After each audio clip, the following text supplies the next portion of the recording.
quick camera test.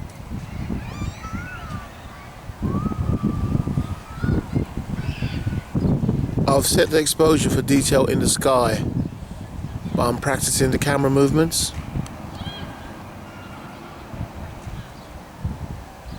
So exposure set for details in the sky and the clouds.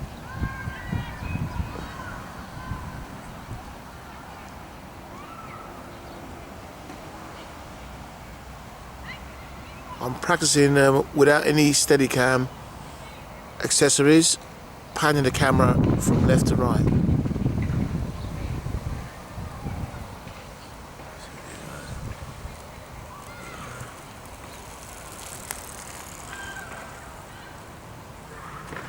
Right, stop there. We go up to the sky and see what detail I've got in the clouds. I've adjusted the exposure manually, so I've got manual exposure on this camera. Just see what detail we've got.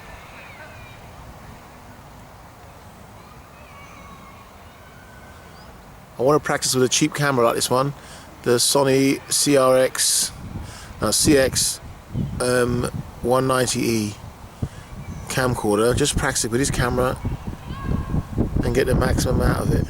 That's it.